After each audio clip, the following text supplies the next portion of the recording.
The House on Mango Street is an exceptional book, diving into the struggles and growth of a Hispanic girl living in what is basically the ghettos of Chicago. The book uses the artistic license of arranging the book into small vignettes to represent what Esperanza sees, hears, or feels, and also exceptionally poetic. What else would you call this?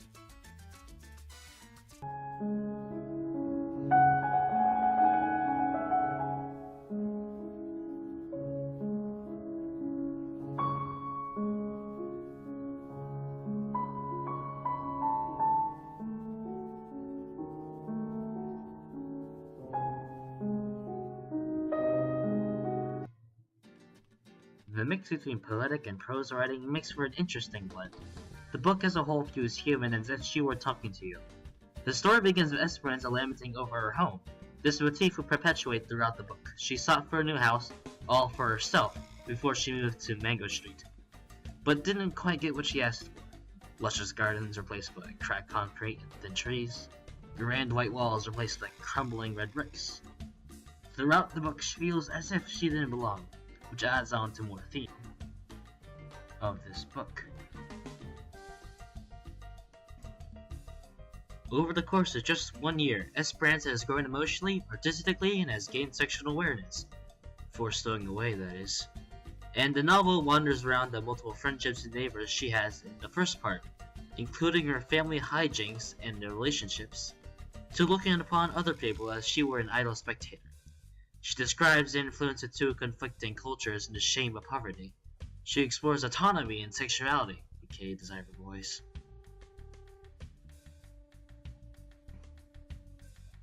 Esperanza goes through puberty and sexually matures, starting with a small stroll around of high-heeled shoes, which attracts some unwanted attention and a creep.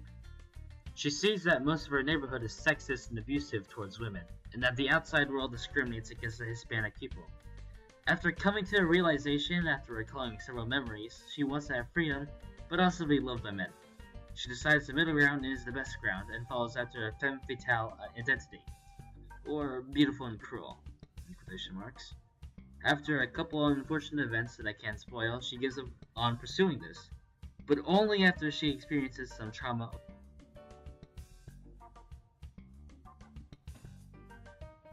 Those experiences of male oppression, Esperanza's growing creativity and desire for education, and her dream of a beautiful house all to her own lead to her desiring to escape from Mango Street.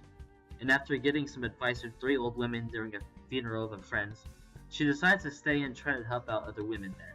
She occupies writing after a year, and although she is in the same place before, she feels more comfortable with the house. Esperanza's story begins with one of self-identity. She says that she didn't always live on the Mango Street. Before that, she lived on Loomis on the 3rd floor, and before that, we lived on Keeler. In the beginning, her constant moving could be a metaphor for finding herself lost. Her house could also signify her development as a character and her identity as time progresses in the neighborhood, as the broken-down red house may symbolize her poverty and rather rushed house. Her search for a new house could symbolize the search for identity, or her discontentedness with her own, as later she mentions that, "I will probably go to hell when I die, and I probably deserve to be there."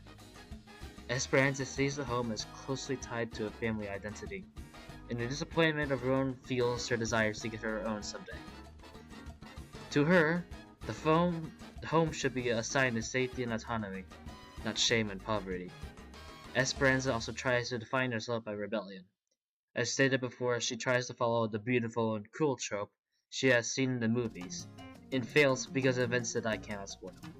She then tries to find herself once more after realizing that she has no actual power, and the power of language is one of the many themes/central ideas of the book, as many of the people in the neighborhood are prisoners to their own unwillingness to learn the English language. Along the same lines, Esperanza's father could not choose what to eat when he moved to America because the only word he knew was ham and eggs for food.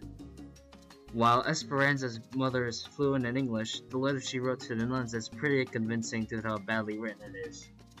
Esperanza is lucky enough to recognize this pattern and avoid it. She wants to change her name to take control of her own destiny. Long story short, language is powerful. Without it, you'll be getting the short end of the stick in society. Overall, the book is exceptional at style, writing, and simplicity. It allows the reader to pick it up anywhere and still understand what's happening. It's also got some deep underlying themes and plots, each with their own intrinsic detail, unique by itself.